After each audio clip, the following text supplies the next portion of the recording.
Yes, sir.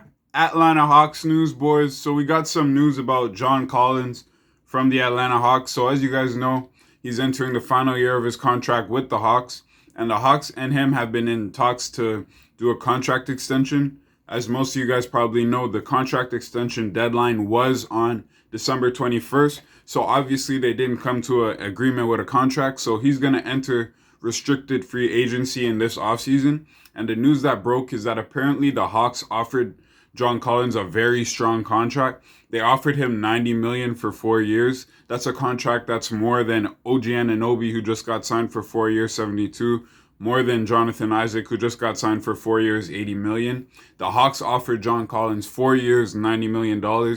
He would have been making $22.5 million per year, somewhere in that area, but he turned it down. According to sources close to the situation and Brian Windhorst from ESPN, apparently John Collins is looking for a contract offer that is close or near to the max. A max contract would put him into the same discussion as Jason Tatum, Donovan Mitchell, Bam Adebayo, Brandon Ingram. All four of those guys signed max contract extensions this offseason, and those contracts go for anywhere from like 5 years, $195 million, compared to the 4 years, $90 million that the Hawks offered John Collins. So he's looking for a lot more money. That type of contract, a max contract, would average him at $40 million per year. The contract that the Hawks offered him would have left him at $22 million per year, which I think is good for John Collins. Me personally, I think John Collins is a great player. I do not think he is a max player. If you guys think he's a max player, let me know. Me personally, I just don't think he's a max player.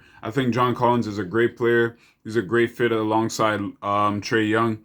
He could play the 4 or the 5. He's a modern NBA big, but just he's not worth max money to me yet. He needs to prove that he can be more so of a number 1 or number 2 option on a championship team, and his defense needs to improve before he can make max contract money. I can understand why he would want to ask for max contract money, but I don't think any team's going to give him that. So he's going to go into restricted free agency. And for the Hawks, the best thing that I think they should do, their strategy for John Collins going into free agency, let him test out the waters, let him test out the market, see what offers he can get.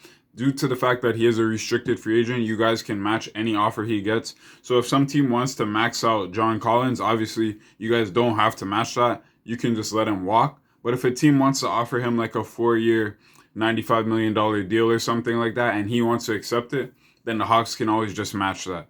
So that's one of their options, and that's what I think they should do, just match whatever is the highest offer he gets. Or they can try and trade him before the trade deadline. I have seen some trades get thrown around. I can't remember specifically whose names were involved in the trades, but there's lots of trades that the Hawks could make. A bunch of teams would be interested in John Collins. So anyways, guys, I'm not going to drag on this video. Just wanted to share this Hawks news with you guys that John Collins is looking for a max contract extension. How do you guys feel about that? Do you think John Collins is worth a max? Let me know. Anyways, guys, happy holidays. Have a good day. Peace.